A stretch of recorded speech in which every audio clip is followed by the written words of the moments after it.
마태복음 20장 28절입니다. 자, 한 절입니다. 여러분 찾으셨으면 우리 같이 읽도록 하시겠습니다. 인자가 온 것은 섬김을 받으려 함이 아니라 도리어 섬기려 하고 자기 목숨을 많은 사람의 대속물로 주려 함이니라. 아멘. 우리 다시 한번 읽겠습니다. 인자가 온 것은 섬김을 받으려 함이 아니라 도리어 섬기려 하고 자기 목숨을 많은 사람의 대속물로 주려 함이니라. 아멘. 네, 창세기 4장을 보시면 저와 여러분들이 잘 아는 두 사람이 등장을 하죠. 가인과 아벨입니다.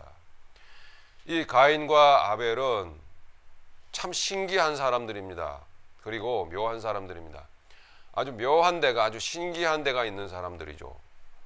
이 가인과 아벨은 인류가 최초로 나온 사람입니다. 인류가 최초로 나온 사람입니다.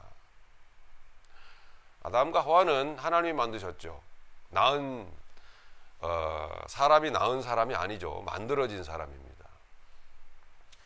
가인과 아벨은 사람이 처음 낳은 사람입니다. 그런데 사람이 낳은 처음 낳은 이 두 사람의 모습을 볼 때에 너무 확연하게 두 개념으로 갈라집니다. 한 사람은 착하고 선하고 순한 사람,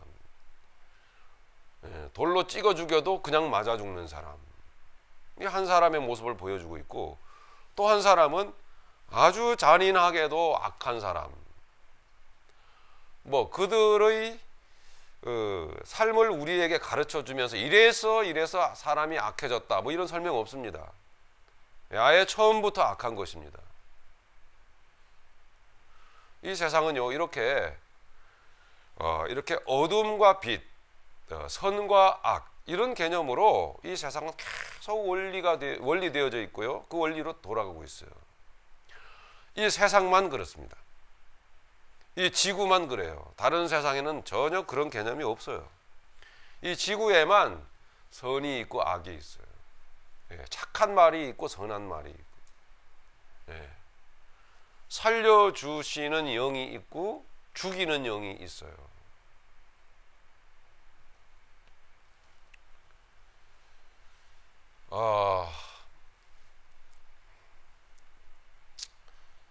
일반적으로 하나님을 믿는다고 하면서도 천국을 믿지 않는 사람들이 있고요, 그리고 지옥도 믿지 않는 사람들이 있어요. 지옥을 인정하지 않는 사람들이 있죠. 여러분, 선과 악이 이 세상에 있듯이 천국과 지옥이 반드시 있습니다. 사람들이 세상 살면서 지옥 같은 세상이다 이런 말들을 하지 않습니까? 네, 이 세상이 지옥을 보여주고 있는 것이죠. 근데 그 중에 또 천국을 간간히 보여주고도 있습니다. 세상을 통해서. 자, 이 가인이라고 하는 사람은 여러분 아시다시피 결국 최고가 되기를 원했고 세상에서 왕처럼 살기를 원했습니다. 그리고 자기가 왕이었어요. 스스로 주인이었습니다. 그런 사람을 하나님께서는 보여주고 있는 것이죠. 왕으로 살고 싶어 하는 사람. 가인의 모습을 통해서 이런 사람이 곧 지옥 백성이라는 사실을 우리에게 보여주고 있는 거죠. 세상의 모든 사람들이 다 태어날 때 가인의 후예로 태어난다는 사실을 우리는 이미 배워서 알고 있습니다. 세상의 모든 사람들이 태어나면서부터 생긴 이빨로 깨물고 원대로 되지 않으면 짜증 부리고 울고 성질을 부리죠. 태어나서 자라면서 공부하면서 세상의 최고가 되겠다고, 그 분야에 대해서 최고가 되겠다고 노력을 합니다. 각기 자기들의 재능이 있지 않습니까? 그죠? 음악을 하는 사람, 쇠를 깎는 사람, 또 농사를 짓는 사람, 가축들을 치는 사람, 각기 재능이 있습니다. 각기 자기가 가진, 자기가 느끼는 그 재능에 따라서 최고가 되려고 하는 거죠. 그래서 노력을 기울입니다. 그래서 이 세상에서 명예를 얻고 권세를 얻고 돈을 많이 벌고 그 분야에 대해서 최고가 돼서 명성을 날리고 싶은 거죠. 그렇게 해서 이 세상에서 행복하게 돈을 많이 벌어서 행복하게 남에게 이렇게 자기가 내가 이렇게 행복하다, 내가 이렇게 대단한 사람이다라는 것을 보여주면서 살고 싶어 한다라는 거죠. 예, 명함에다가 수도 없는 많은 직함들을 새겨서 남들에게 보여주고 싶어 하는 거죠. 왕이 되고 싶은 거죠.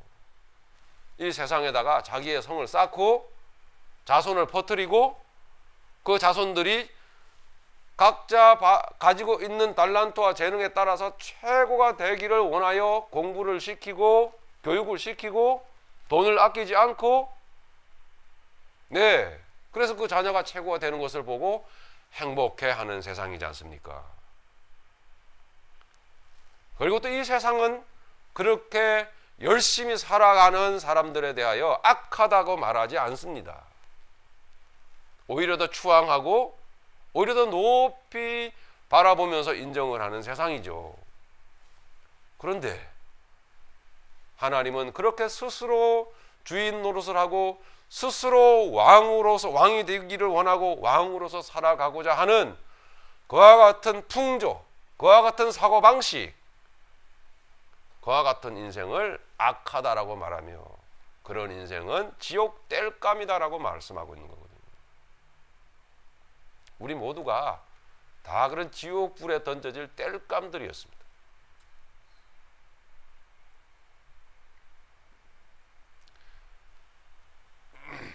가인은 그래서 스스로 주인이 되었던 거죠. 반면에 또 한 사람이 있죠. 예, 이어서 태어난 아벨이라고 하는 사람. 이 사람은 물론 이 아벨도 사실 한 사람의 인간으로서 가인과 똑같은 사람입니다. 그 성분이, 그 성향이, 예, 지옥에 던져질 존재이죠. 그러나 하나님께서는 아벨을 통해서 은혜 받은 사람, 천국의 백성, 천국에서 살아갈 사람들이 어떠한 사람들인가라는 것을 아벨에게 은혜를 주시고 우리에게 보여주시는 거죠. 어느 날 하나님께 제사를 드렸습니다. 가인은 땅의 소산으로 제사를 드렸고 아벨은 자기가 치는 양을 잡아서 제사를 드렸습니다. 그런데 하나님께서 가인의 제사는 받지 않으시고 아벨의 제사만 받았다라는 거죠. 그런데 문제는 그 다음부터입니다. 가인이 땅의 것으로 드려서, 네, 그렇게 너무 우리는 지나치게 해석할 필요가 없습니다. 그 다음부터가 문제입니다. 가인이 화가 났습니다. 아벨이 나보다 인정받는 그 사실에 대하여 참을 수가 없었던 것입니다. 아벨이 내 위에 있는 것을 참을 수가 없었던 거죠. 내가 최고여야만 하는데, 예, 최고의 명성의 사람이고 최고의 부자고 최고의 권력자여야만 하는데, 내가 왕이어야만 하는데 나보다 더 높은 왕이 있단 말입니다. 그 사람이 나보다 더 인정을 받는다라는 거죠. 그것을 참을 수가 없는 거죠. 그래서 스스로 주인된 이 가인은 아벨을 쳐 죽이기로 작정을 했습니다. 때만 기다리고 있는데 때가 왔습니다. 가인은 아벨을 불러냈습니다. 따라와. 저 들판으로 가자. 이 신약 성경에는 그렇게 써 있지 않아요. 근데 영어에 보면 확연히 나와 있죠. 저 들판으로 가자. 제가 영어로 얘기하지 않는 이유는 여러분들이 다 한국 사람들이기 때문에 제가 얘기를 안 하는 것입니다. 근데 아벨은 여러분 언제나 아시는 대로 분위기가 오늘은 보통 심상치 않은 분위기다 라는 사실을 알았습니다. 그리고선 따라갔죠. 기어코 가인은 자기보다 더 인정받는 아벨이 내 눈앞에서 인정받고 살아가는 모습을 볼 수가 없었던 거죠. 그를 제거해야만 했습니다. 뜻대로 되었습니다. 그 이후에 문제가 생겼습니다. 그렇게 스스로 왕이 된 가인의 마음 속에 두려움과 공포와 절망이 밀려왔습니다. 그렇게 왕으로서 살면 스스로의 목적을 성취하고 살아가고 있는데 웬걸 심령 안에 마음 안에 정신 속에 드리워지는 공허, 답답함, 밀려드는 공포, 두려움, 피해 증거 떨쳐버릴 수가 없었던 거죠. 하나님이 나타나셨습니다. 네 아우 아벨이 어디 있느냐. 스스로 주인된 가인, 지옥 자식의 모습이 드러납니다. 내가 내 동생 지키는 자입니까? 이런 느낌으로 우리가 사실 서로에게 대들거나 정죄하거나 판단하는 경우들이 우리의 살아가는 삶 가운데서 종종 있지 않습니까? 왜 나한테 그래? 뭐 이런 식으로 말이죠. 그죠? 쌀쌀맞기 그지 없고 냉랭하기 짝이 없고, 네. 사랑이라고 한 평온과 사랑이라고 하는 것은 조금 더 찾아볼 수 없는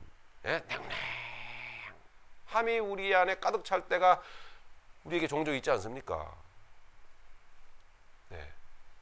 가인은 하나님께 그렇게 대답을 했습니다. 네 양심을 네가 속일 수 없다. 네가 왜 두려워하느냐? 왜 힘들어하느냐? 네 동생 아벨을 죽인 피가 네 심령 가운데 흐르고 있다. 피의 소리가 네 양심 속에서 들리지 않느냐? 가인은 거부할 수가 없었습니다. 부인할 수가 없었습니다. 내가 사실 죽겠습니다. 하나님은 가인에게 은혜를 베푸시는 듯 했습니다. 가인이 얘기했죠. 내가 이 마음 가지고 내가 이렇게 살인을 한 이 인생 그대로를 가지고 저 세상을 향해 나가 산다면 사람들이 나 쳐 죽일 겁니다. 너 살인자라고. 그렇게 염려하고 두려워하고 공포에 떨고 있을 때에 하나님은 염려하지 마라. 내가 너에게 표를 줄게. 절대 사람들이 너를 죽이지 않을 거다. 사람들이 너를 죽인다면 하나님은 맹세하셨죠. 그 사람들은 벌을 7배나 받으리라. 이렇게 하나님은 가인에게 은혜를 베푸시는 듯 하였습니다.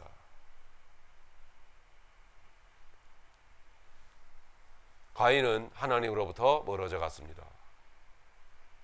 그리고 성을 쌓았습니다. 에덴 동산 동편으로부터 동편으로 나아가 성을 쌓았습니다. 노 땅에 성을 쌓았습니다. 그리고 이름을 가인 성이라고 붙였습니다.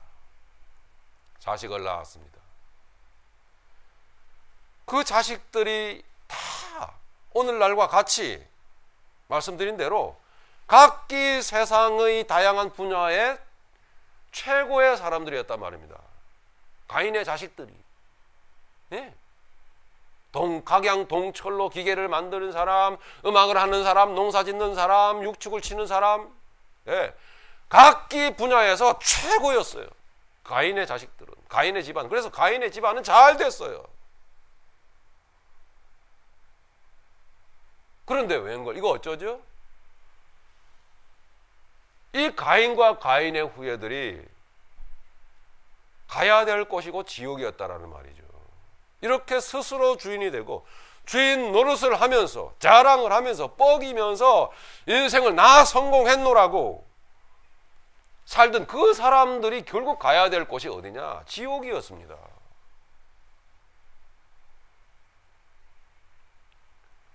가인의 후예는 마지막에 노래하지요. 오대손, 가인의 후예 오대손은 마지막에 노래를 합니다. 누구죠? 라멕은 노래합니다. 이렇게 노래를 하는 거예요. 라멕이 아내들에게 이르되 자기 두 아내가 듣는 데서 이렇게 노래를 하는 거예요. 아다와 실라여 내 목소리를 들으라. 라멕의 아내들이여 내 말을 들으라. 나의 상처로 말미암아 내가 사람을 죽였고 나의 상함으로 말미암아 소년을 죽였도다. 이건 회개하는 노래가 아니고요. 살인, 사람을 죽인 것을 자랑하는 노래인 거예요. 24절에 가인은 계속해서 노래를 합니다. 가인을 위하여는, 자기 오대손 할아버지거든요. 예, 가인을 위하여는, 우리 오대손 할아버지를 위하여는 벌이 7배일진데, 욕을 하는 사람, 비난을 하는 사람은 우리가 이렇게 스스로 주인 노릇하고 왕 돼서 세상에서 떵떵거리며 살아가면서 사람들을 죽이고 나의 성공과 나의 출세를 위해서는 사람들을 밟고 올라서는데, 이런 우리의 삶을 비난하거나 비웃거나 하는 인간들은 벌을 7배나 받으리라. 이런 이야기입니다. 7배일진데 라멕을 위하여는, 나를 위해서는, 나를 비난하는 인간들은 7배가 아니야 70배나 벌을 받아라.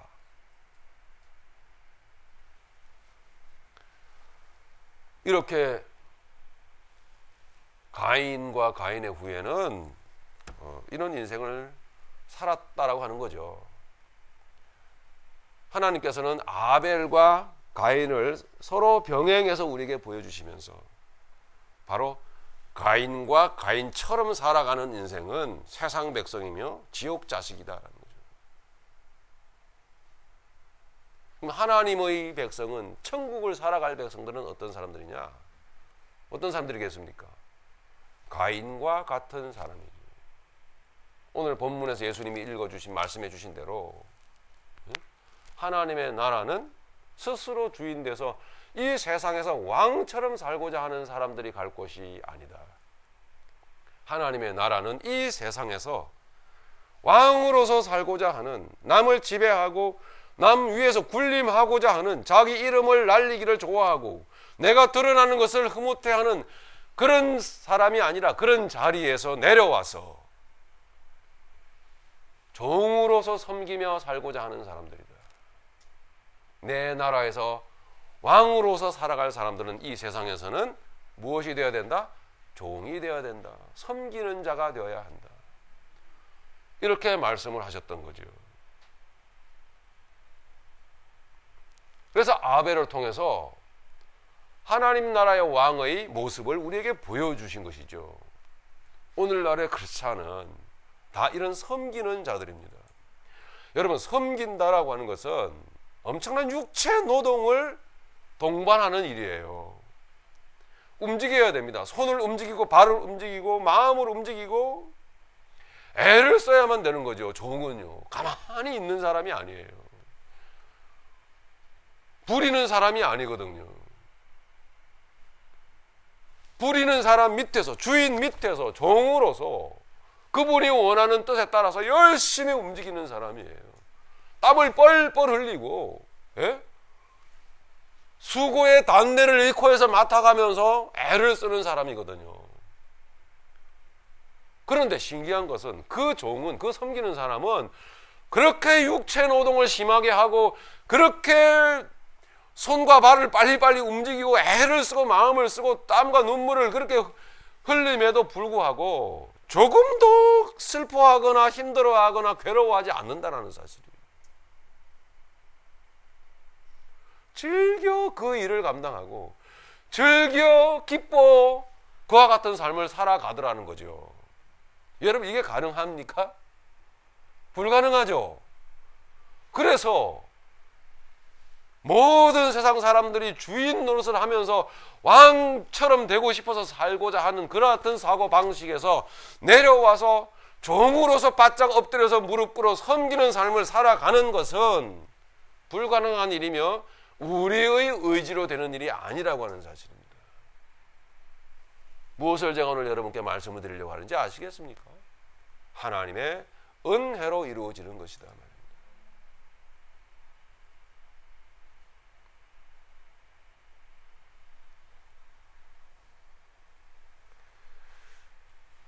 천국의 삶은 이러할 것이다 라고 말씀을 해주신 대목이 신명기 15장에 여러분 나옵니다. 우리 한번 찾겠습니다. 신명기 15장 1절로 11절, 구약성경 285페이지.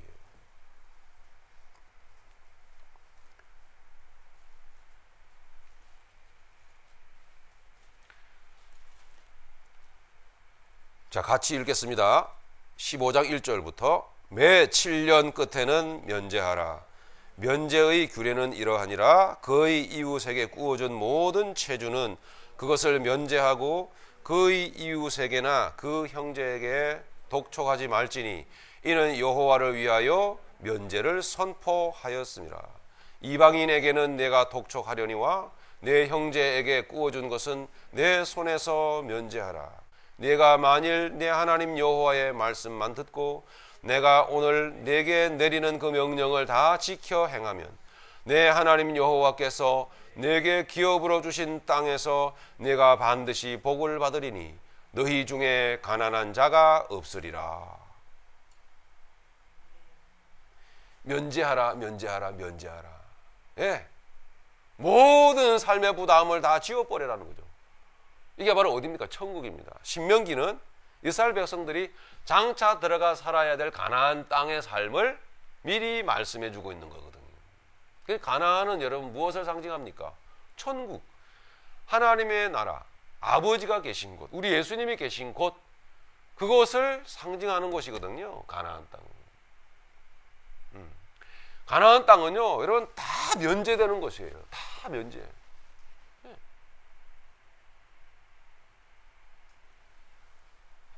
그래서 너희 중에 가난한 자가 없으리라.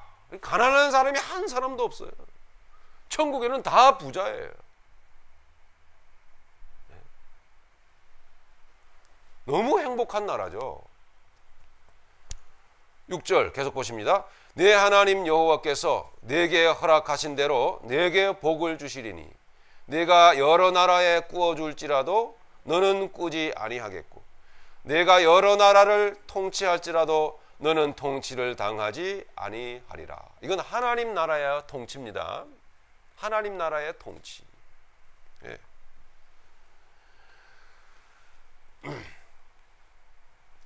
네가 여러 나라에 구워줄지라도 너는 꾸지 아니하겠고 내가 여러 나라를 통치할지라도 너는 통치를 당하지 아니하리라.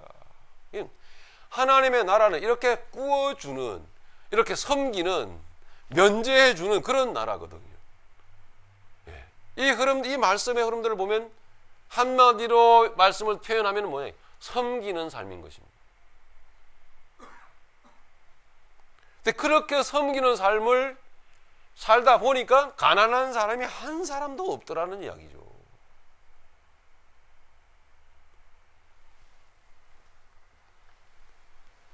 (7절) 계속 보십니다.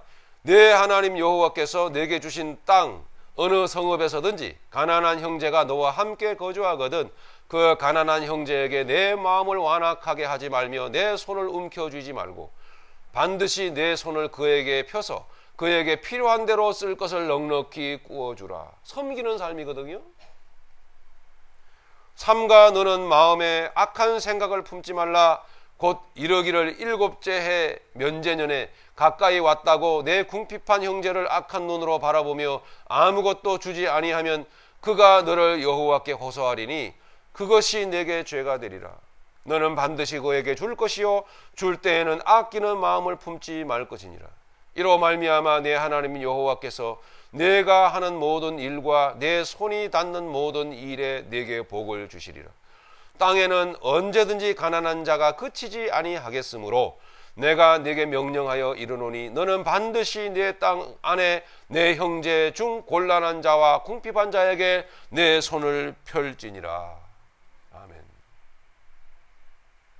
그래서 하나님의 나라를 가르치는 거예요. 주라는 거죠. 섬기라는 거죠. 그런데 처음에 말씀드렸던 대로 이것이 우리의 의지로 됩니까? 안 되는 거예요. 이것은 그렇기 때문에 신명기는 율법이거든요. 여러분, 율법은 어떤 목적으로 쓰여졌다고 했죠? 안 된다라는 것을 드러내시기 위한 거예요. 분명히 하나님의 나라에 그 놀라운 가난한 자가 한 사람도 없는, 다 부자인, 다 풍요로운, 다 행복한 이러한 하나님의 나라인데 말씀하시는 명령에 따라서 우리는 안 된다는 말입니다. 가인처럼 안 되는 거예요. 나 살기 바쁜데, 내 일 돌아보기도 바쁜데 무슨 교회에 나와서 뭐 식사 당번을 하라고? 제가 여러분 꼬집는 거예요. 나 못하겠다라는 거죠. 네가 하라는 거예요. 어떠세요, 여러분? 떨부십니까? 이게 현실이거든요. 네, 무릎 꿇어 섬기며 땀 흘려 수고하는 사람들은 시간이 펑펑 남아 돌아서 그러겠죠, 뭐. 관절이 건강하고 두 다리가 건강하고, 그러니 에너지가 넘쳐서 그러는 거겠죠, 뭐. 나같이 시간 없고 돈 없고 힘든 사람은 할 필요가 없어. 거저 해주는 거나 먹으면 되는 거지. 정말 힘들고 어려운 분들은 그러실 수밖에 없어요. 맞아요. 그게 나쁜 것은 아니에요. 그럴 수 있어요. 하지만 이 마음에서 섬기고자 하는 마음이 없는 거죠. 하나님으로부터, 즉 이런 거예요. 하나님으로부터 받은 은혜로 인하여 기꺼이 무릎 꿇어 땀 흘려 섬기고자 하는 마음이 느껴지지 않는 거죠. 문제는 그 다음이에요. 여러분, 그와 같은 마음이 어떤 마음이다고요? 가인과 같은 마음인 거예요. 내 스스로 주인 노릇을 하고 싶고 내 스스로 왕으로서 살기를 원하는 거예요. 바로 이 점에 있어서 우리는 주의를 기울여야 되는 것이에요.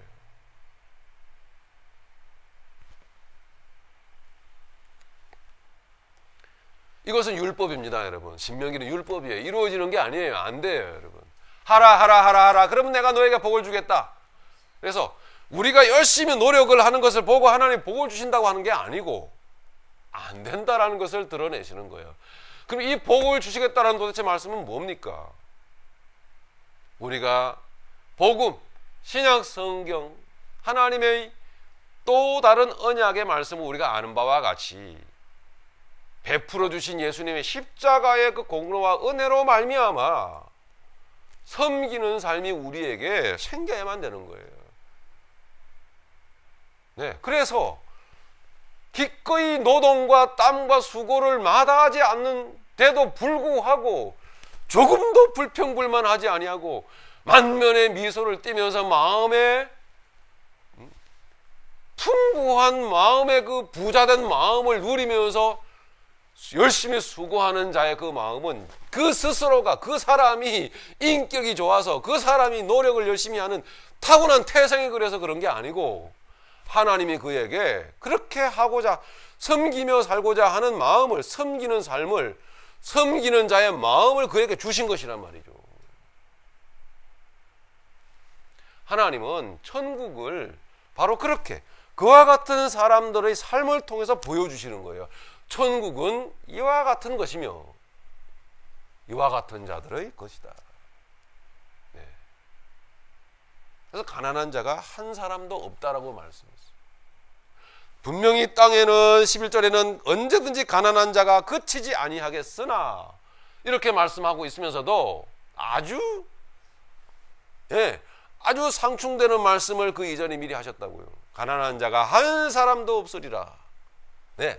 그럼 이 가난한 자가 한 사람도, 분명히 현실적으로 가난한 사람이 있는 거예요. 수입이 다 다르죠. 형편이 다 달라요. 가난한 사람이 있음에도 불구하고 하나님께서는 가난한 사람이 한 사람도 없으리라. 너희가 이렇게 섬기며 살 수 있게 될 때에 가난한 자가 한 사람도 없게 될 거라는 말은 바로 영적인 의미란 말이죠. 심령의 문제라는 거예요. 이 놀라운 말씀이 여러분 아시는 대로 신약 시대에 건너와서 예수님의 십자가 사건 그 이후에 성령이 역사하신 그 이후에 성령이 역사하시는 가운데 이 말씀이 실현되어졌다라는 거죠. 놀랍게도. 그게 사도행전 4장에 기록되어져 있더라는 거죠. 아시죠, 여러분? 한번 가보시겠습니다. 사도행전 4장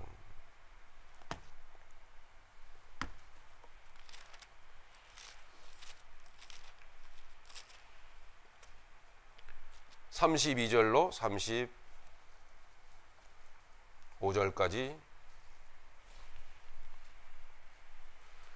우리 함께 읽도록 하시겠습니다. 시작. 믿는 무리가 한 마음과 한 뜻이 되어 모든 물건을 서로 통용하고 자기 재물을 조금이라도 자기 것이라 하는 이가 하나도 없더라.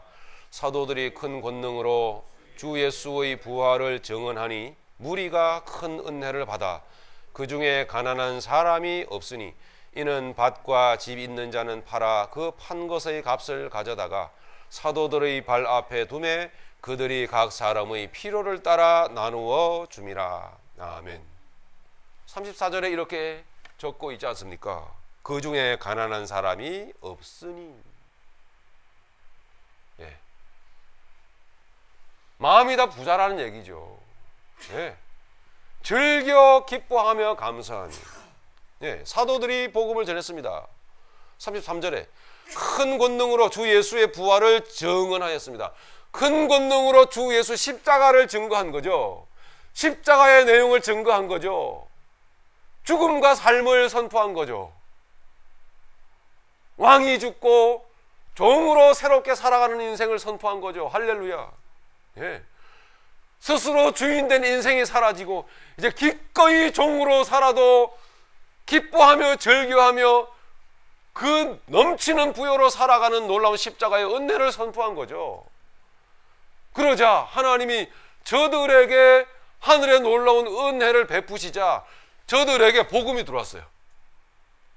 저들의 심령 가운데 복음이 임하자 이제 스스로 주인 노릇하며 가인처럼 사람을 밟아 죽이고 내 스스로 세상에 올라서서 출세 성공하려고 하는 자기를 드러내고 자기를 뽐내고자 하는 생각은 다 사라져버리고 이름도 없이 빛도 없이 그저 보이지도 않는 곳에서 홀로 섬기며 수고하며 애를 쓰는 그 마음에 하나님이 놀라운 하늘의 보화를 부어주셨단 말이에요. 만족함을.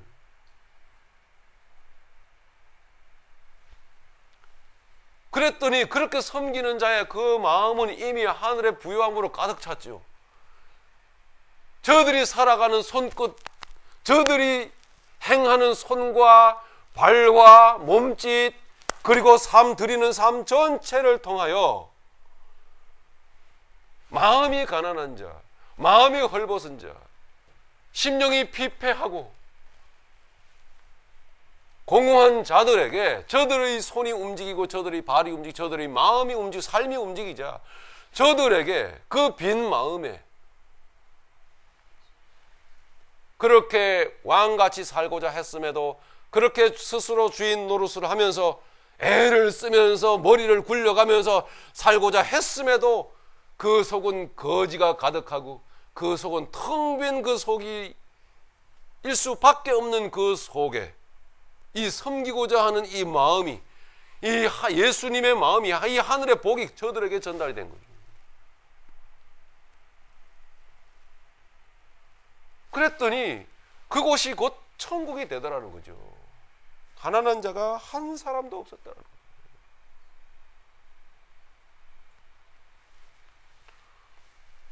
하나님께서는 이 실제적인 역사와 사실을 통하여 하나님의 나라가 이런 곳이구나.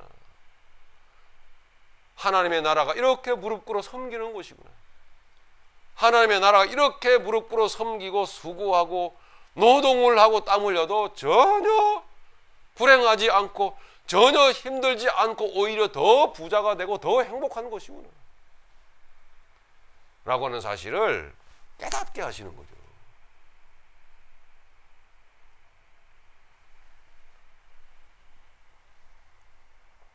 하나님께서는 은혜를 주시면 그 빈 마음에 은혜가 없는 그 마음에 하나님께서 은혜를 주시면 은혜가 채워진 그 사람은 이렇게 섬기는 삶을 살더라는 거예요. 그래서 예수님은 인자가 온 것은 가인처럼 왕으로서 살고자 함이 아니었고 아벨처럼 섬기고 나의 인생을 불쌍한 영혼을 위하여 대속물로 주기 위하여 왔다. 이렇게 말씀하고 있는 거예요. 실제로 이렇게 현실로 이루어진 거예요. 신명기의 말씀이 현실로 이루어졌었단 말이죠. 그래서 오늘 20장의 말씀으로 우리가 돌아가서 그래서 예수님이 이렇게 말씀하고 계시더라는 것이죠. 자, 인자가 온 것은 이렇게 말씀하셨는데요. 전체적인 맥락을 다시 한번 보시도록 하죠. 17절부터 한번 보십시다. 17절. 예수께서 예루살렘으로 올라가려 하실 때에 12 제자를 따로 데리시고 길에서 이르시되 보라 우리가 예루살렘으로 올라가노니. 왜 올라가실까요? 십자가에 죽으시기 일주일 전이에요. 왜 올라가실까요? 예? 왕관을 뒤집어 쓰시고 예? 황금 왕의 도포를 입고 왕궁에 앉으셔서 떵떵거리시기 위해서 올라가시는 걸까요? 아니죠. 섬기는 자의 모습을 우리에게 보여주시고 우리에게 그 은혜를 주시고자 올라가시는 거잖아요. 보라 우리가 예루살렘으로 올라가노니 인자가 대제사장들과 서기관들에게 넘겨지매 그들이 죽이기로 결의를 하고 이방인들에게 넘겨주어 그를 조롱하며 채찍질하며 십자가에 못 박게 할 것이다. 여러분, 예수님이 왜 십자가에 죽으신 거죠? 왜 십자가에 죽으신 것입니까? 초대형 교회 어느 목사님은요, 우리를 이 세상에서도 떵떵거리면서 복받고 돈 많이 벌고 출세 성공하게끔 하시고 병도 고치고 원하는 대로 고치고 영적인 축복도 받을 뿐만 아니라 세상적인 축복도 넘치도록 받게 하시기 위해서 예수님이 이렇게 십자가에 죽으셨다라고 말씀을 하시더만요. 여러분, 빛과 어둠은 공존할 수가 없습니다. 여러분, 절대로. 지난 주였던가요? 여러분께 말씀을 드렸죠. 사도 바울이 간곡히 고린도후서 2장과 4장, 사도행전 20장을 통해서 말씀하는 바와 같이 하나님의 십자가 복음의 말씀에다가 세상 것을 섞지 마라.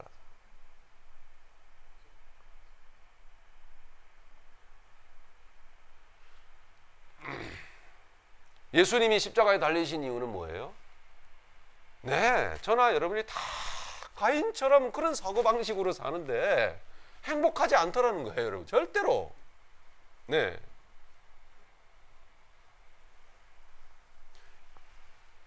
여러분, 우리 다 이렇게 머리를 써보았습니다. 그죠? 요령을 피워봤어요. 그리고 그때마다 꾹꾹 찔리는 그 양심을 이렇게 가리면서 양심을 이렇게 부정하면서 나는 이러하니까 저러하니까 등등 핑계를 대가면서 여러분 살아오셨잖아요. 그죠?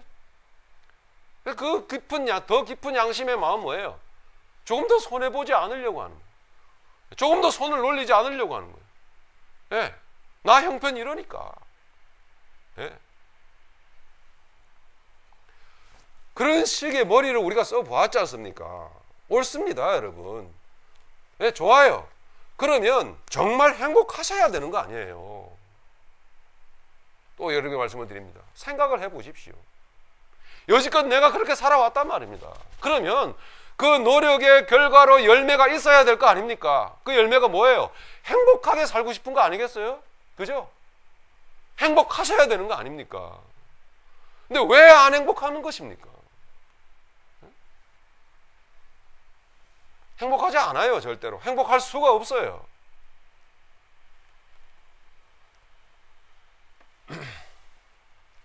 그렇게 스스로를 속이면서 또 세상 가운데서 속으면서 그게 인생이 아닌데 그렇게 속으면서 살아온 인생을 주님이 짊어지시고 이제 끝을 내주시려고 예루살렘으로 올라가신 거예요. 그럼 어떻게 살게 하시기에? 섬기는 데 기뻐하는 삶이에요. 예. 아주 진이 빠지도록 수고하는데도 불구하고 마음 가운데서는 천국이 느껴지는 그런 신비로운 믿음의 실체를 우리에게 주시고자 그 목적으로 주님은 예루살렘에 올라가셔서 핍박을 받고 결국 십자가에 매달려 죽으시기 거죠. 그 하늘의 신령한 복을 우리에게 주시기 위해서. 제가 말씀드린 이 대목이 기독교의 핵심이에요, 여러분. 다음에 보십시오. 20절. 한 어머니가 두 아들을 데리고 예수님께 나왔습니다. 그러면서 예수님 왕의 자리에 앉으시면 우리 한 녀석은 오른편에, 한 녀석은 왼편에 꼭 앉게 해주세요. 이러시더란 말이에요. 그때의 20절입니다. 세베대의 아들 누구죠? 야고보와 요한이죠. 베드로와 함께 이 세 사람이 늘 예수님 가까이 따라다녔던 사람이에요. 예. 네, 세베대의 아들의 어머니가 그 아들들을 데리고 예수께 와서 절하며 무엇을 구했습니다. 예, 높은 자리에 앉게 해달라는 거죠. 이런 열심은 아마 유대인들의 자식 교육 열인데 에서 나타나는데 아마 우리 한국 사람들도, 한국의 어머니들도 아마 너 둘째다 그러면 아마 서러워서 속이 상해서 잠을 못 잘 정도일 거예요. 그죠? 예. 자식 잘 되는 거라면은 몸 바쳐서 그죠? 이 세베대의 어머니도, 아들의 어머니도 그랬었어요. 그래서 구했습니다. 예수께서 이미 그 마음을 아시고 물으십니다. 무엇을 원하느냐 이르시되 이르되 나의 이 두 아들을 주의 나라에서, 하나님 나라죠? 주의 나라에서 하나는 주의 우편에 하나는 주의 좌편에 앉게 하여 주세요. 예수님이 뭐라고 대답하셨을까요? 네 열심을 봐서. 또 이 성경에는 없지만은 제가 상상컨대, 이것은 어디까지나 상상입니다. 그냥은 나오지 않았을 것 같아요. 네, 이 깊숙이 두둑하게 돈 봉투를 준비를 해 오셨겠죠. 그래서 넌젓이 예수님이 이거 뭐예요? 아무것도 아니에요. 아주 온기가 느껴지는, 그죠? 이 살에서 나는 느껴지는 온기가 두둑이 느껴지는 그 돈 봉투를 예수님께 찔러 주셨을 거예요. 그러면서 평소에도 우리 두 아들 이뻐해 주셔서 고마워요. 감사해요. 예수님이 이 예루살렘으로 올라가는 게 이게 보통 일이겠습니까? 예? 때가 되었으니 좀 잘 되게 해주세요. 특별히 또 예수님이 데리고 다니시면서 사랑하셨으니까, 그죠?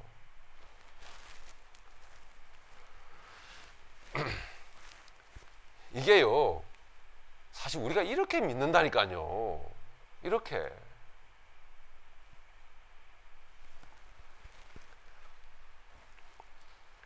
예수님이 이렇게 대답을 하십니다. 22절에 예수께서 대답하여 이르시되 너희는 너희가 구하는 것을 알지 못하는도다. 내가 마시려는 잔을 너희가 마실 수 있느냐? 이게 내가 마시려는, 예수님 마시려는 잔이 뭐예요? 십자가 죽음이잖아요. 너희가 해석하면 이런 것입니다. 하늘 아버지 창조주 하나님의 뜻을 알아서 순종하여 너희가 기꺼이 죽을 수 있느냐? 아벨처럼. 그게 믿음의 사람이다. 너희가 할 수 있느냐?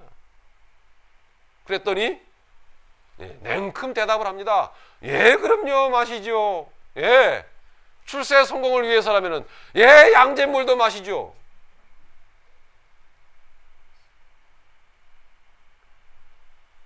그 응답을 위해서라면은 새벽 기도가 뭡니까?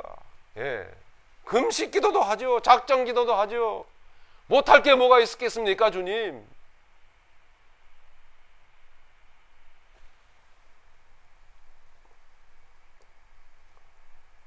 (23절입니다) 이르시되 너희가 과연 내 잔을 마시려니와. 마시게 해 주시겠다라는 거죠. 자기들이 마시는 게 아니라 주님이 마시게끔 하시겠다라는 거예요. 내 잔을 마시려니와 내 좌우편에 앉는 것은 내가 주는 것이 아니라 내 아버지께서 누구를 위하여 예비하셨든지 그들이 얻을 것이니라. 열 제자가 듣고, 한 장면이 또 한 장면이 펼쳐집니다. 다른 열 제자가 듣고 화가 났단 말입니다. 어쭈? 이건 도대체 뭐야? 우리는 뭐야 그러면? 이랬단 말이죠. 열 제자가 듣고 그 두 형제에게 분이 여기거늘 예수께서 제자들을 불러다가 이르시되 이방인의 집권자들이 그들을 임의로 주관하고. 자, 25절입니다. 뭐예요? 세상 이야기를 하고 있는 거예요. 세상의 왕들이, 그 세상의 왕들이 세상을 어떻게 지배하면서 어떤 마음으로 살더냐 하는 거죠.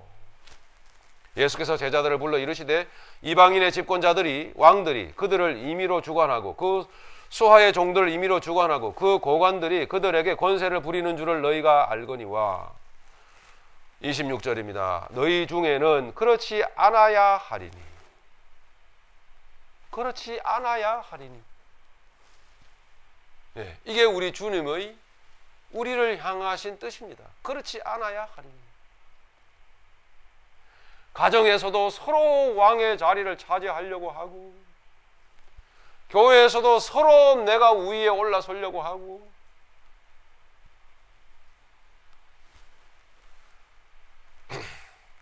여러분, 쓰디쓴 마음의 고통 가운데 성공한 듯 보이지만 결국은 죽은 인생을 살아갔던 가인처럼 그렇게 살기를 원하십니까? 악은 모양이라도 버리라고 했는데 이거는 그냥 습관이에요. 우리가 하는 말이죠. 너무 예민하게 반응하지 마세요. 여러분, 악은 모양이라도 버리라고 그랬는데 그렇게 군림하기를 원하십니까? 그것이 그저 죽어가는 어린 양처럼 그저 죽을 줄 알고 들로 끌려나가서 돌에 맞아 죽는 그 아벨을 때려 죽이는, 돌로 찍어 죽이는 그런 가인처럼 그렇게 살기를 원하시느냐는 얘기죠.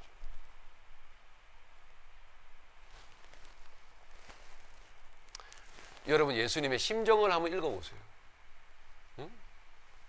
평소에 즐겨 따라다녔던 두 제자나 나머지 10 제자나 저들의 어머니나 가지고 있는 사고방식이 똑같아요. 세상 사람들과 다를 바가 하나도 없는 거예요.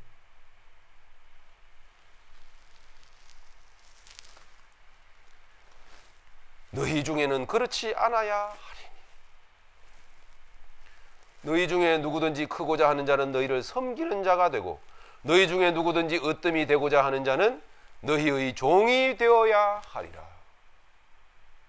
여러분, 이게 우리 예수님이 명하신 말씀이잖아요. 종이 되어야 하리라.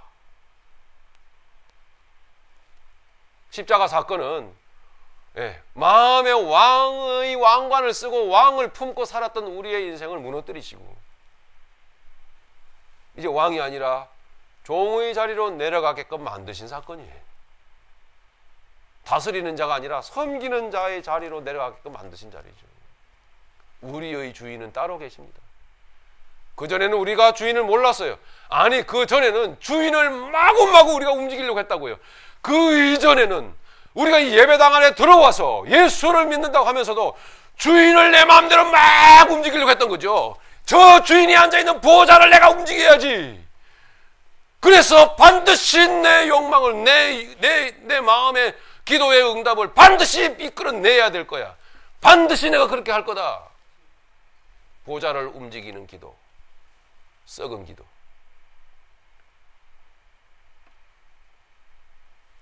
그것이 열심인 줄 알고 그것이 하나님의 뜻인 줄 알고 그렇게 우리는 침을 튀겨가면서 더러운 열심의 더러운 냄새를 풍겨가면서 그런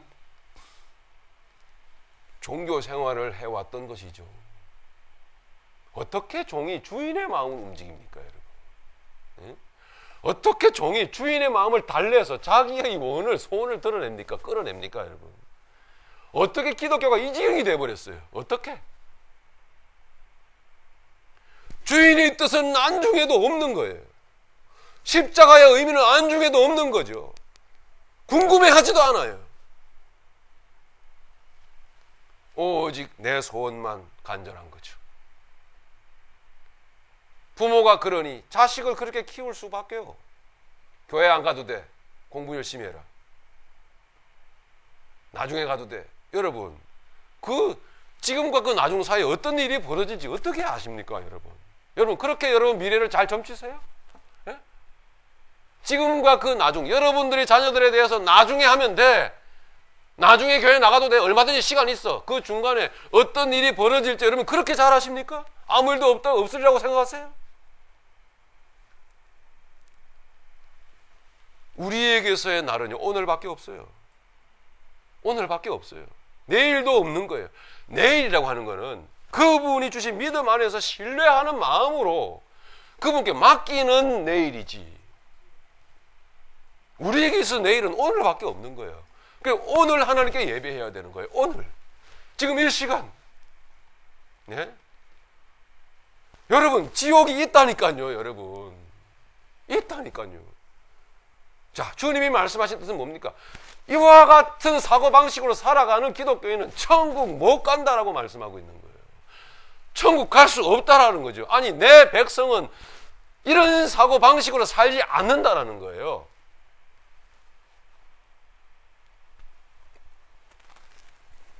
주인이 섬기면서 사는데 어떻게 종이라고 하는 사람들이 주인 노릇을 하면서 왕처럼 살고자 하는 사고방식을 갖고서 산다라는 것이, 이게 어떻게 말이 됩니까, 여러분? 내 주인은 종인데 나는 정작 종되어야 될 이 존재는 주인이야. 이게 거꾸로 돼 있어요. 그래서 주인을 막 부리려 그래. 이게 애꿎은 소나무나 그냥 괴롭히고. 제가 중학교 2학년 때 그랬단 말입니다. 저희 어머님이 산기도, 삼각산 산기도 날 끌고 가가지고 매주 금요일마다 교회에서 금요 철야 끝나면 교회에서 금요 철야 때 막 부르짖어요. 주야! 부르짖게 하고. 그러면 한 11시, 12시 끝나거든요. 그럼 그것도 성에 안 차셔갖고, 그 다음에는요, 또 산에 올라가는 팀이 있어요. 그럼 다시 또 끌고 가셔. 예. 그래서 새벽이, 아침이 날이 새도록 기도를 시키는 거예요. 저보고 기도하라고요. 예? 참, 우리 어머니가 제 손바닥 까질까봐 손수건까지 마련해가지고요, 소나무에다가 딱 말아가지고 딱 해가지고 요거 붙잡아라. 그래서 제가 그걸 붙들고 따라 해라. 그러면 어떻게, 주야! 흔들어라. 이거 오늘 뿌리 뽑으면 된다.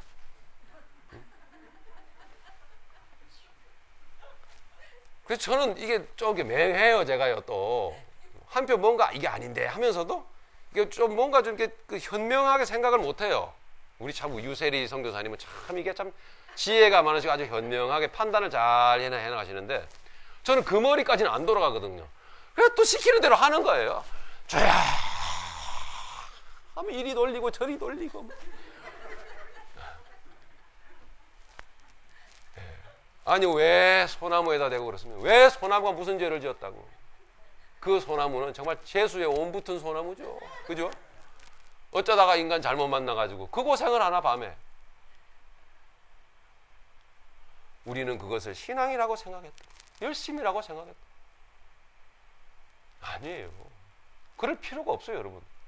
그것보다도 훨씬 더 나은 삶은, 그 순간 훨씬 더 나은 삶은 뭘까요? 빨리 집에 가서 푹 자는 거예요.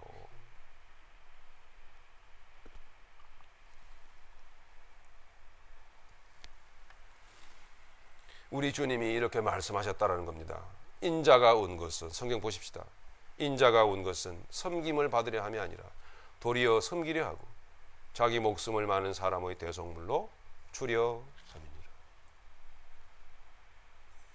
아무도 없는 데서 홀로 수고하며 땀 흘리며. 저는 지난 한 달 동안도요, 그저 이유 없이 말 없이 여러분들이 드실 음식을 홀로 준비하며 그렇게 섬기는 그 손길들을 보면 한 달여 동안, 또 지난 한 달여 동안도 보아왔습니다. 저 마음에 도대체 어떤 은혜가 있길래 저리도 수고하면서도 기뻐하는가?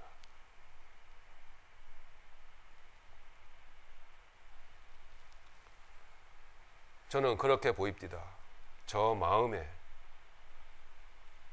예수님의 섬기고자 하는 그 마음뿐만 아니라 더 나아가 자기 목숨을 많은 사람의 대속물로 주려 함이라 하신 이 예수님의 죽으심이 가슴에 요울져 오고 가슴에 눈물져 올라오기 때문에 그 은혜가 너무 감사해서 피곤하고 힘든 줄도 모르고 저렇게 수고를 하는구나.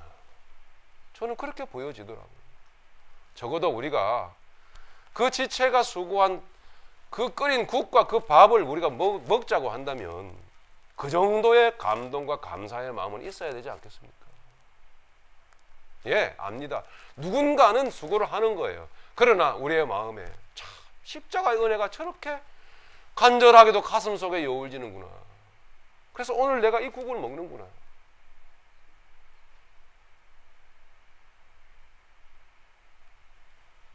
천국은 그런 사람들의 것입니다. 좀 더 보시죠. 29절 보시면 여기 다른 장면이 잠시 펼쳐지는데요. 그들이 여리고에서 떠나갈 때에 큰 무리가 예수를 따르더라. 맹인 두 사람이 길가에 앉았다가, 여기 맹인 두 사람이 그냥 등장하는 게 아니에요. 다 하나님이 준비하신 각본대로 등장하는 거거든요. 맹인도 한 사람이 아니고 두 사람이란 말입니다. 왜 맹인이 두 사람일까요? 왜 그럴까요? 지금 야고보와 요한을 투영하고 있는 거예요. 맹인된 야고보, 맹인된 요한, 이 두 사람을 지금 투영하고 있는 거거든요. 예, 맹인 두 사람이 길가에 앉았다가 예수께서 가신다 함을 듣고 소리질러 이르되 주여 우리를 불쌍히 여기소서 다윗의 자손이여. 하나님이 지금 각본대로 이렇게 이끌어내시는 거예요. 지금 뭐예요? 야고보와 요한은 그 세베대 두 야고보와 요한의 두 어머니까지, 아니 열 제자들까지 뭐예요? 불쌍한 존재라고요. 예. 주님을 따르면서도 그렇게 자리가 탐이 나고 그렇게 왕노릇을 하고 싶은가? 그렇게 그 위에 올라서 뛰어나고 싶은가? 그게 뭐예요? 불쌍한 거예요. 그게 저들이 스스로가 불쌍한 존재인 것을 모르니까 하나님께서 두 맹인을 예비하셨다가 불쌍한 존재라는 것을 가르치고 계시는 거거든요. 주여 우리를 불쌍히 여기소서. 앞을 보지 못하나이다. 눈은 떴으되 보지 못한다라는 거죠.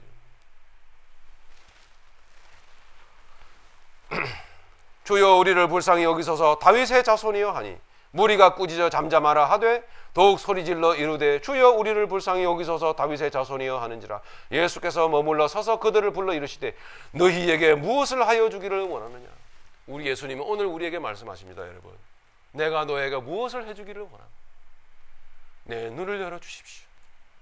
주여 내 마음에 깨달음을 주십시오. 두 맹인이 이렇게 말합니다. 주여 우리의 눈뜨기를 원하나이다. 할렐루야. 우리의 눈뜨기를 원하나이다. 예수께서 불쌍히 여기사 그들의 눈을 만지시니 곧 보게 되어 그들이 예수를 따르니라. 과연 야고보 요한은 예수님의 잔을 마셨습니다. 야고보는 12사도 중에 제일 먼저 순교의 길을 걸어가는 사람이 되었고, 요한은 90이 다 되도록 오래오래 세상을 살았지만 험한 꼴 봐가면서 험한 일 당하면서 살았습니다. 네, 분명히 예수님의 잔을 마셨어요. 그래서 예수님은 예수님의 제자들에게, 그리고 저와 여러분들에게 섬기는 자의 삶을 가르치셨어요. 근데 믿음의 사람들은 이렇게 돌아봅니다. 지나간 나날들을 회고하면서 하나님이 나를 두들겨 패오신 일들이 그렇게 가슴에 사무치도록 사랑으로 느껴져 울먹이는 거예요. 하나님이 나를 그렇게 두들겨 패셔서 나를 이렇게 섬기는 자로 만들어 오셨다라는 거예요. 그게 가슴에 사무치는 거예요. 그래서 그냥 하는 거예요. 누가 시켜서 하는 거 아니라고. 그죠? 예, 여러분 우리가 시켜서 할 사람들입니까? 그죠? 아니에요. 예, 이게 기적이라니까요. 이게 예, 우러나와서 뜨거운 그 사랑에 여울져서 그 사랑에 목매어서 울먹이면서 섬기며 살아가는 이 삶이, 그 감동을 하여 살아가는 이 삶이 어디 우리에게서 나오는 거냐고요. 주님께로부터 나오는 거죠. 여러분께 질문 2가지를 드리면서 마치고자 합니다. 첫 번째로, 오늘날 교회가 생명력을 잃어버렸습니다. 오늘날 교회가 생명력을 잃어버린 이유는 무엇일까요? 뭐겠습니까? 십자가 고난을 거부함으로 복음, 하나님의 말씀을 잃어버렸기 때문이에요. 오늘 이 아침에 여러분들은 정말 따끔한 한마디의 말, 아니요, 정말 싫은 이야기를, 육신적으로는 싫은 이야기를 들었을지도 모르지만 저는 장담컨대, 확신컨대 복음을 여러분들에게 전했습니다. 믿는 것은 그런 것이 아니에요. 믿는다고 하는 것은 곧 십자가의 고난의 길을 즐겨 걸어가게 되는 것이다. 그것이 삶으로 나타나는 것이다. 가정에서 아닐 것과 더러워도 그것은 지난 날의 일뿐. 네, 그저 웃으면서 섬기면서 아멘 감사합니다. 주님의 그 십자가의 고난이 사무치도록 내 가슴에 밀려오기 때문에 그냥 감사하며 감당하며 가는 거예요. 그것이 그리스도인이다라는 거죠. 즉, 오늘날 교회가 생명을 잃어버린 이유는 이 말씀을 외면하기 때문입니다. 여러분, 세상 성공, 물질 성공을 축복이라고 하고 큰 교회당, 왕궁 같은 예배당을 그것을 교회라고 하기 때문에, 그래서 생명력을 잃어버린 건 교회가 아니에요. 십자가의 복음의 그 비밀을 가슴에 품고 그 감동을 가지고 살아가는 그 성도 한 사람 한 사람이 교회란 말이에요. 예, 그것이 교회인 거예요. 그것이 오늘날 우리 주님은 여러분들이 그런 교회가 되기를 원하는 거죠. 즉, 그 거짓된 그 가짜 교회 속에서 성직자는 온갖 명예 권세를 누리고 구하고 있기 때문에, 성도라고 하는 사람들은 그런 성직자를 통해서 자신의 현실에 좀 더 복받기를 구하고 있기 때문이에요. 어떻게 그 속에서 정신이 세워지겠습니까, 여러분? 예? 어떻게 생명력이 있겠어요? 예? 모두가 마음속에는 세상의 왕이 자기라고 있고 잘하고 있는 것이고, 이거 세상의 왕이 잘하고 있는 거예요. 마음속에 과시관을 쓰시고 십자가에 달리신 그 왕은 외면하고 있기 때문에 생명력이 없는 거예요. 무릎 꿇어 더러운 발을 씻기신 예수님의 삶은 외면하고 있기 때문에 생명력이 없는 것입니다. 오늘날 십자가가 여러분 안에 다시 한번 각인되어지고 새겨졌어요. 여러분 가정에서 아내의 발을 씻겨주는 남편들이 되시길 바랍니다. 남편의 아픔을 지적하기보다는 그 아픔을 예수님의 사랑으로 만져줄 수 있는 여러분들 되시길 바라요. 이런 거 아니거든요. 주여 저 인간 고쳐주세요, 이거 아니고,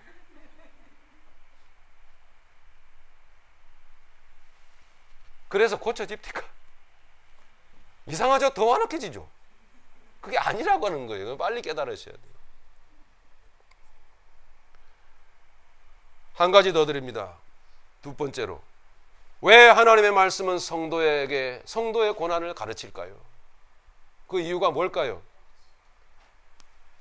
하나님께서 자기 백성을 이 험한 세상에 두시는 이유가 뭘까요? 아니, 이런 얘기입니다. 성도가, 여러분들이 이 환난 많은 세상을 사명감을 가지고 살아가야 되는 이유가 뭘까요? 궁핍한 가운데서 주님이 얼마나 부자이신지를 배워야 하기 때문에,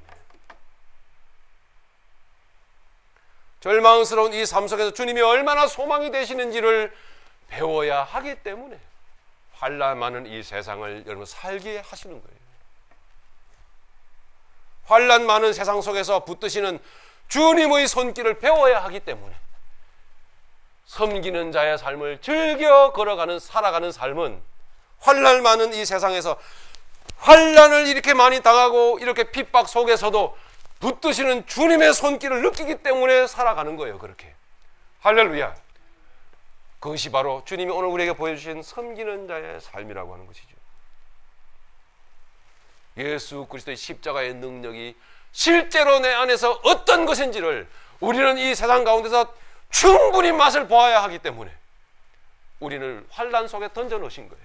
핍박 속에 던져 넣으신 거고, 가난 가운데 우리를 던져 놓으신 거예요.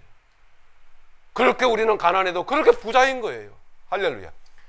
그래서 그렇게 감동하며 섬기는 거예요.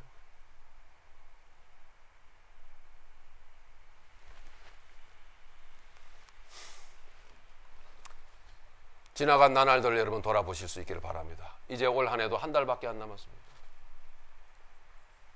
저는 주님 앞에서 예배드릴 때마다 눈물 짓고 감사한 것은 내 걸어온 나날들, 내 인생을 뒤돌아보면 온통 하나님으로부터 두들겨 맞은 것밖에는 없어요. 그런데도 웬일이죠? 그 아픔과 그 고생이 크신 내 아버지의 사랑으로 내 가슴에 사무쳐 올라옵니다. 여러분들도 그런 은혜가 있기를 간절히 바랍니다. 그와 같은 사람들이 가야 될, 그와 같은 사람들을 위하여 예비된 곳이 천국입니다. 하나님께서는 우리를 천국으로 데려가시기 전에 이 세상에서 하나님의 나라를 경험시키신 줄로 믿습니다. 할렐루야. 그래서 여러분, 환난의 삶을 살아가고 핍박의 현장을 살아가고 배고픔의 현장 속을 받아들이면서 살아가야만 하는 것이에요. 그 가운데서 부디 우리 모두는 우리가 섬기는 주인 되신 예수님이 보여주셨듯이 섬기는 자의 삶을 감동 가운데, 감격 가운데 기뻐하면서 살아갈 수 있는 우리 모두가 될 수 있기를 간절히 예수님 이름으로 축원합니다.